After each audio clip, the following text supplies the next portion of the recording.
And I've always said that even for me, if I'm competing with somebody, convenience is going to win over all other obstacles, right? And so because those platforms are so big and you've become so creative to where you can get online or a platform from your phone and you can get an offer back within minutes, within hours of what you could sell your home for, a lot of people test the waters. Well, I think it sounds like a good idea. And if it's a product that is kind of geared towards investors, I could see how that would be good. And honestly, if there's something huge that they find, you're probably going to want to address it because it's going to come up. You are now listening to the Real Estate Heavyweights Podcast. You see this guy here staring back at you? That's your toughest opponent. Every time you get into the ring, that's who you're going against. I believe that in boxing, and I do believe that in life. Your weekly deep dive into DFW real estate, life, and beyond. With your hosts, Tavis Westbrook and Ashton Hines. What's going on? Good Friday, or actually good Saturday. Let's just be honest. There's no way around this one. I've been trying to edit and get things out Fridays and Tuesdays. This week was tough. This was a tough week for me. I am a marching band dad, and we are a marching band family. And this time of year is some kind of busy. And we had our state competition down in San Antonio last weekend. We are getting ready to go to Houston this weekend, and then the next weekend, Indianapolis. And it is just nonstop. I spend a lot of time building props and moving props and loading props and all that stuff. And so anyway, sorry about the timing, doing everything we can to get it out there. But nonetheless, this is the Real Estate Heavyweights. I'm here, Ashton Hines. I'm with my good friend Tavis Westbrook, who also is a basketball dad. I know he's been busy this week. So how are you guys doing this week, Tavis? I'm doing well. I can't take myself seriously now looking into the camera and seeing my naked face. It's a little bizarre. So I'm ready for the beard to come back. Well, I'm glad you said something because it is hard to look at you. I've only known bearded Tavis, and so I guess tell the quick backstory as to why you are not wearing a beard now.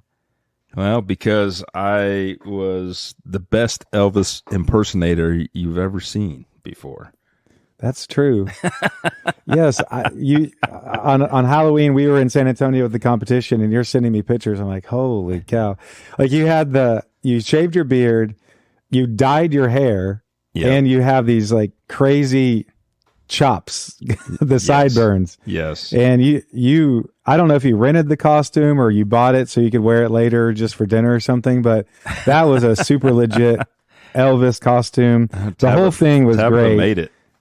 She made it. Did she really? Yeah. Man, I mean, I'm super impressed. We bought the white part, and then she added in, we had our seamstress add the red sequins into it, made the scarf, and then she bejeweled the hell out of it. So wow, yeah. I'm impressed. That's super cool. And she was Marilyn Monroe, and y'all Yes. went as the dynamic duo. That's really cool.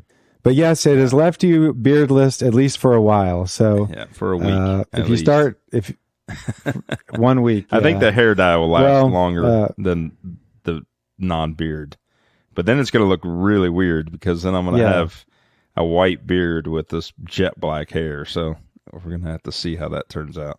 Yeah. Well, yeah, live a different life for a while. Wear the Elvis suit around. Just live it up for a while. Yep. So, well, here we're in DFW, and some of y'all know us, but I'm a new investor. I'm a real estate agent. I also work full-time job as a home health physical therapist assistant, and I do a lot of therapy for people who are recovering from knee surgery, hip surgery, that sort of thing. A lot of balance issues. I do that all day, and then I'm constantly texting and calling people trying to help me out with my flip over in Casa Linda in Dallas, trying to pay vendors so they don't get mad at me, that sort of thing. And one of my go-to text and calls I make multiple times a day is to Tavis, because I'm working on my fourth flip. He's done over 200, and I'm using a lot of his crew at this point, and he's teaching me all sorts of tips and tricks on how to flip more efficiently and more profitably. And that is what we are all here to do. So on Tuesdays, we come out with what's called Real Estate Heavyweights University, and that is a really deep dive on how to flip houses. And we get granular. We really try to start from the beginning, and we're working our way through how to flip a house. So if that's interesting to you, please go check that out. Today, we really tried to do a little bit more of an overview of the real estate industry, especially in Dallas. And so to that end, why don't we get to a little bit of a market update? And nothing has changed, to be honest with you. I've looked at the market. Our MLS gives some decent reviews, and I know our friends over at Chicago Title had sent something out. Pretty much we're still at the 26, 27 day on market, depending on what level of house you're looking at. We're looking at about 3.5 months of inventory. All of that's ticked up slightly over the last month or two since we've been watching it more closely, but it's not changed just a ton. And the interest rates are sticking about where they are. They decided to not raise the fundamental rates at the last Fed meeting. And so that type of thing is probably going to be status quo for a while. We're looking at about 8% interest rates. It's not a slow market. It's a small market. We've said that multiple times. But when you put a house on the market, you have a good chance of selling it if it's priced right. And now Tavis is just waiting for a house to flip so he can put it back on the market. That's what he's looking for. So if you have a house or you know someone who needs to sell their house quickly, please call Tavis because he's getting lonely. He's getting bored helping me out. He wants to flip his own house. So is that what you're seeing out there, Tavis? Still kind of what we've been talking about. Not a slow market, but a small market. Yeah, man. I don't know. To me, it's just heavy competition. Everything I'm doing right now, I'm competing, and I've got to figure out some different strategy because I'm getting outbid left and right. I don't need the practice, so I'm just seeing that it's and it's not that I'm that far off. One I just missed out on that I really wanted, that was in Carrollton. You and I talked about it, and these agents, it's nothing wrong with it. It's just, again, it's just becoming a point where we need to pivot and kind of figure out different solutions. So in this particular situation, they stretched this bidding process out over a week. Ended up with 14 offers, and the majority of the offers were like $5,000. I mean, there wasn't a huge significance in the offers. Like, it ended up being about a $5,000 range, and so I think somewhere ended up between like $220 and $225 was the majority of these offers, and I think she ended up with an offer at $225 that they took and ran with it, right, with no option. But out of 14 offers, and again, they drug the thing out. So that's the frustrating thing to me is I got the lead. I jumped on it. I went and looked at it. I wrote the offer. Let's go, And they kind of drug this thing out over a week and just collecting offers. And then come to find out, I mean, that was the difference, right? It was only, I was maybe $4,000 off, which I probably, if she would have came back, I probably would have made that work just because I like the deal enough. But that's what we're running into right now. It's just it's heavy competition, and then there's some of these other big box wholesale companies out there that are outbidding everybody, and they're playing the bait and switch game, and so we're running into that left and right now. So it's just tricky. It's hard to get a deal, but you also want to be strategic on it. I don't want to just go do a deal to do a deal. So, you just have to be smart about it. You're disciplined enough to know what you're looking for. Exactly. Yeah, you've got a good buy box. You know what you're looking for. And so, well, you led into one of our topics that we're going to get to. So let's go ahead and get into the news. Ladies and gentlemen, can I please have your attention? From Dallas, Texas, the flash, apparently official. There's good news and bad news. This is a massive story. Who wouldn't publish it? We landed on the moon! Man, I've got certain information, all right? Certain things have come to light. And I need all of you to stop what you're doing and listen. So one of the things that came out as earnings, and so a lot of the big, your Keller Williams, your publicly traded, Berkshire Hathaways, those types of companies came out with their earnings this week. Pretty much across the board, everyone took a little bit of a hit at the end of the third quarter. Their third quarter earnings were a dip, and that's not a huge surprise. And but one of the ones that seemed to take a large hit was Opendoor. And Opendoor is pretty much a direct competitor on a huge scale to individual investors like Tavis and I. and they're what's called an iBuyer. This was made super popular several years ago as the platforms online became more and more efficient to make offers and cash offers for people, making it sound super just convenient and really easy to sell your house to someone and get a great offer, and they take it over. Sometimes I think they do a little bit of a flip. Sometimes they don't. So iBuyer stands for instant buyer. Oh, instant buyer. Yes. Okay. Well, I didn't know. I guess that makes sense. I guess I never really thought about it. But yeah, instant buyer. They make these cash offers. They try to make it super simple.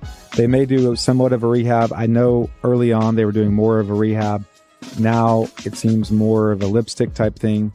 And then they put it back on the market.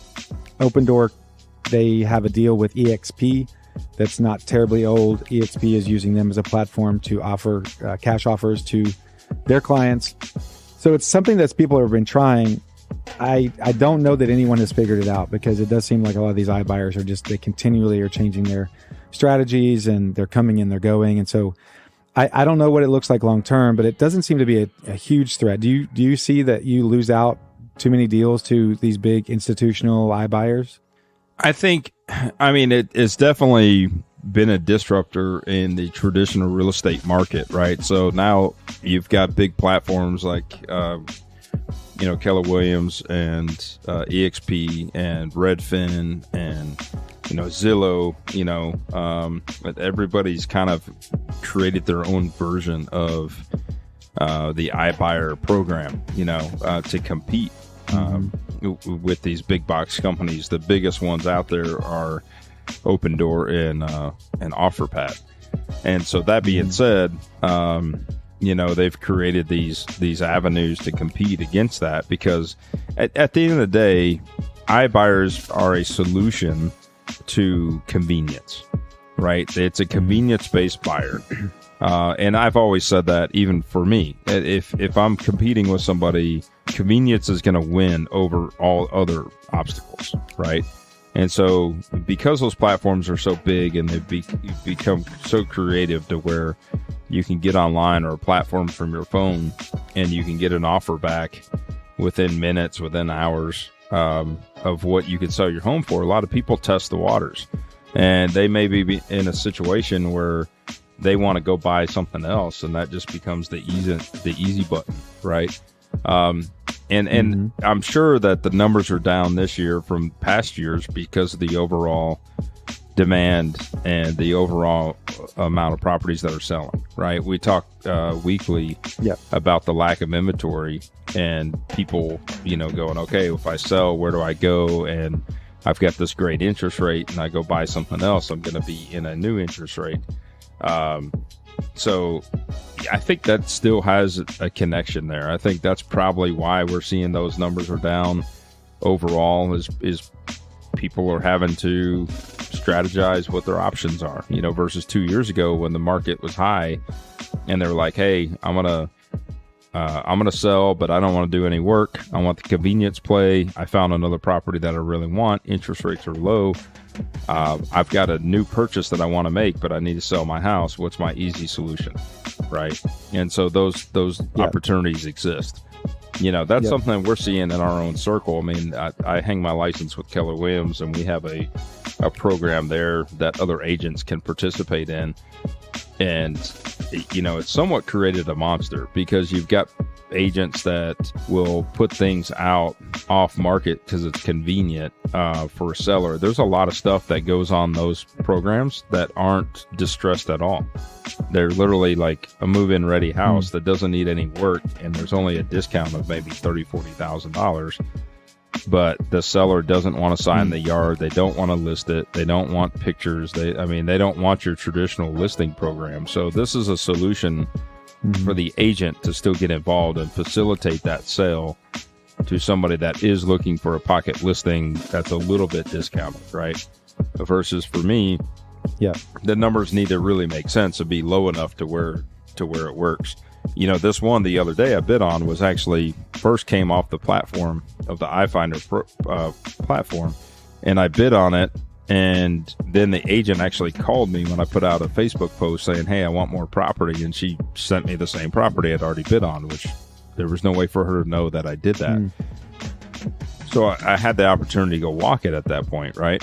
But in that case, she put the property out at a good number where it made sense. Like, the projections were good. It was the strike price was correct. And so she ended up driving 14 offers because of it, versus a lot of other people sometimes put stuff out there that doesn't make a lot of sense, right? The numbers are too skinny, and it's just, you know, I think there's a lot of holes in the program, but from a brokerage piece and from a consumer, like, seller point of view, there's a lot of good things that come out of it, right? There's a lot of ability for the agent to still win against somebody like an iFinder or not an iFinder, but an Open Door or an OfferPad that nobody has any connection to.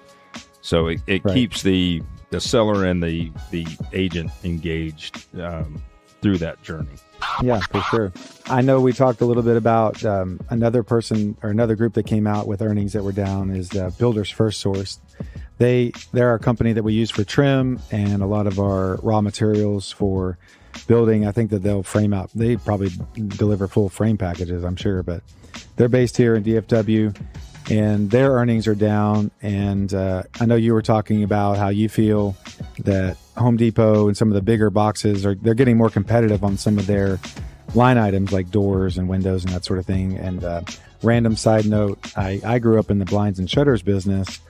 And we, high school and college, I installed a lot of blinds. Well, that was around the time when Home Depot and Lowe's started really hammering the blinds business, is when we started looking for something different, because when they started figuring that out and it was easier and easier for people to go there and get quality stuff, you know, our business really took a hit. So I don't know, you know, you would imagine that they're always tinkering with how to price and who they're going after, but maybe they're really starting to target some of the builders and the more of the volume stuff and making it more competitive. So are you seeing that with some of your line items with your houses? Yeah, you know, I think, you know, I still like the convenience of working with, you know, some of these specific trade companies like Builders First Source that you mentioned, mainly just because it's kind of a turnkey. They get the program. They'll show up to a vacant house. They'll take the combo code. They'll unload it. They'll take pictures. It's just very, very convenient to stay with that system. Versus Home Depot will do that to a degree, but you know, we were talking offline earlier. There's still several things that I feel like is overpriced with the big box companies like Home Depot and Lowe's, although their door packages have been very, very competitive. So I think that, you know, they're seeing that. I've also seen, you know, companies like Builders First Source that have increased their pricing, you know, by 15 to 20%, like almost every quarter since 2020, you know. So I was seeing huge price jumps in materials. And, you know, that may be another thing is, I mean, when you do that, you're going to have people, you know, that have been loyal. For instance, I've had accounts with Builder First Source since they were pro-build back in 2009, 2010.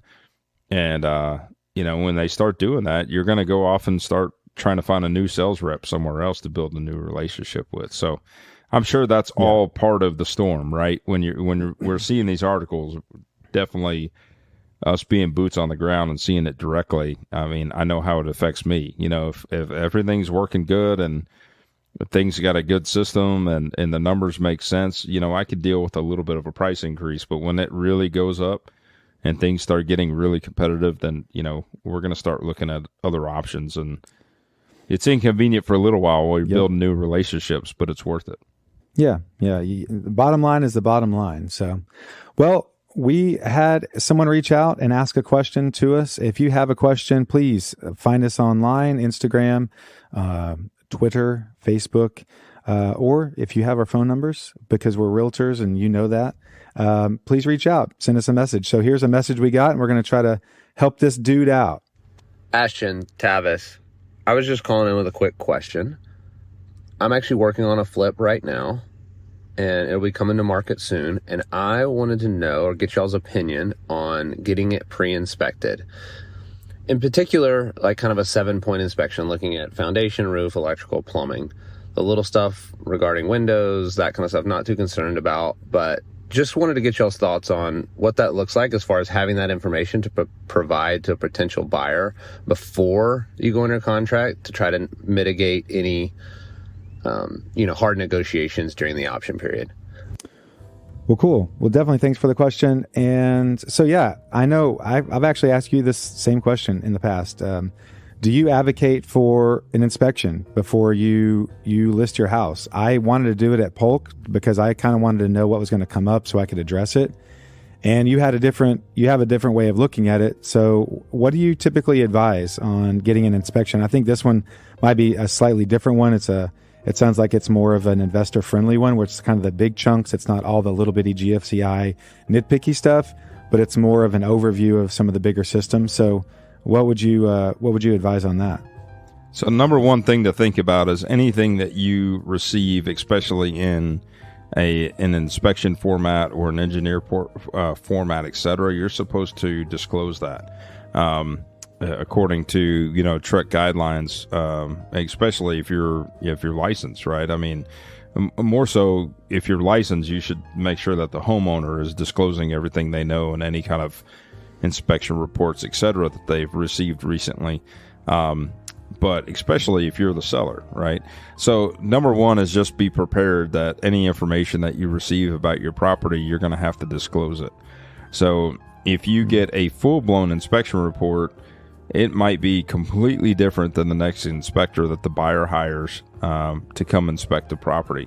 So therefore, you may go down this list and fix all of these things and spend the money on it, or you may not. You may cherry pick what you want, and then the other guy comes along and they inspect it, and they may or may not find the same things. But again, you're going to have to disclose that report. So if there's things that you missed on or you didn't do, then you now are putting yourself in a position where you might have to defend yourself to say, why didn't you fix these things? So that's the risk, I think.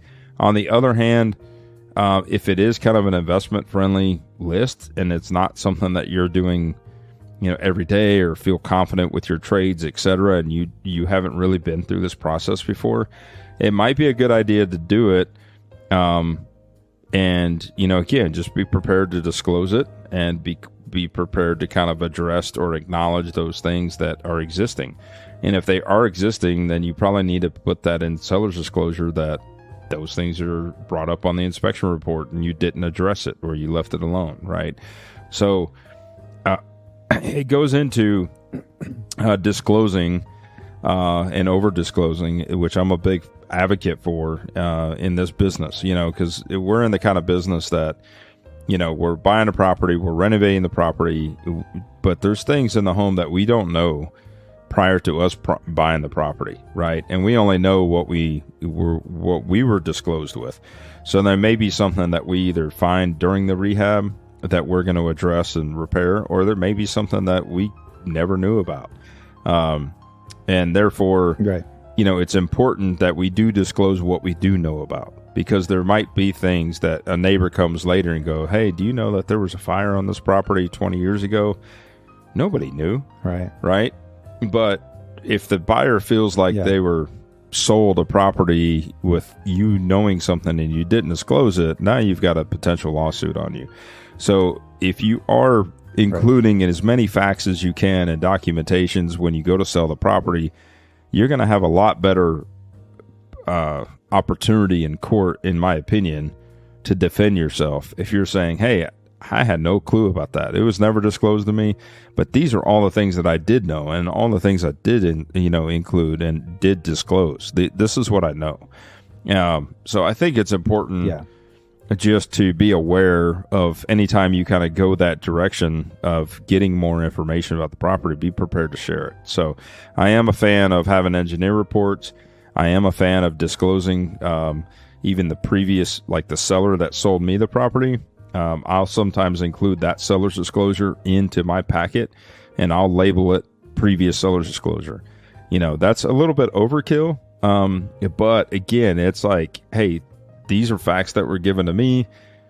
Here's my new seller's disclosure. Here's my new packet, but here's all the information I know about the house, right? So it's kind of like just giving that paper trail as much as you can go back to say, here's what you're getting, here's what I know, when it goes to selling the property. So that's just the big thing to worry about for me, is just make sure that you're disclosing the information as you come to find it. I think it can be beneficial to address things that you may not be aware, or maybe your team is not aware to look for.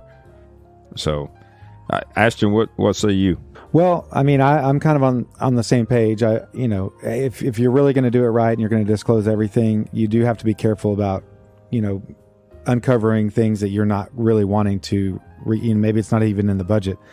So I would say doing your due diligence before you buy the house. If there's something huge, you're going to want to either adjust for it before you buy it, or just know you're going to be doing that walking in. Now, doing a big point one, and, I think sometimes it could be a selling point. Look, we got an inspection. We did our due diligence. We actually addressed these 5 big things because it was there. We're doing everything we can to make this a good house. So, I think it sounds like a good idea. And if it's a product that is kind of geared towards investors, I could see how that would be good. And honestly, if there's something huge that they find, you're probably going to want to address it, because it's going to come up, especially if it's one of those big things, foundation, plumbing, big electrical panel type, something like that, that's going to scare a potential buyer away if you just for some reason skip it or miss it. And now you've completed this house, you're ready to go. And now you're having to uncover things, bring trades back out, mess the house back up to fix something where you might've been able to do it on the front end. I think there's a lot of value in knowing those things. So kind of to your point, if you've done it a lot, you can kind of walk through with your trades and figure those things out on your own. Then that's probably the best way to do it. But if you're using a new contractor, you're in, a different town that you're not used to or something like that, and you need a little bit of help with that, I don't know that that's a horrible idea, especially if it's geared towards investors, for sure. Well, if you are interested in learning the do's and don'ts of flipping, I can help you out. I can help you ask the right questions, but Tavis Westbrook can help you do it. So he is helping me flip this house over in Casa Linda on Mapleton. Here soon, we're going to be having an open house over there, and we're going to invite anyone in the DFW area that wants to come check out that house from an investor standpoint, to know exactly what we did, to look at the numbers. We're going to have an investors open house there, and Tavis is going to cook and bring his specialty backyard skills to that, and share some of his experience and his knowledge on how to flip houses. So we've got that coming up. If you are in the DFW area and you have a house that you like to sell, you need to get rid of it quickly, you want to work with an investor, Tavis and I both do that. He's actively looking. So Tavis, give them an idea on how they can reach out to you. Yeah, so I'm Tavis, like Travis with no R, and you can find me on Facebook or Instagram, or just reach out to us on any of the platforms you see us on. Google him. He's Tavis Westbrook Designs as well. He's had several articles written about him. So yeah, just Google Tavis and just learn a little bit about Tavis, our friend over there. And I am Ashton Hines. I am on Instagram, Twitter, Facebook, the Dallas Real Estate Guy, now with Keller Williams. And so if you are in the Dallas area and you want to come by and check out the investment that we're doing there in Mapleton, see how we flip the house. If you need to buy or sell, please reach out. I'd love to work with you. And we would point you in the right direction. So until Tuesday with Real Estate Heavyweights University, this is Ashton Hines with my good friend Tavis Westbrook. Y'all have a great weekend.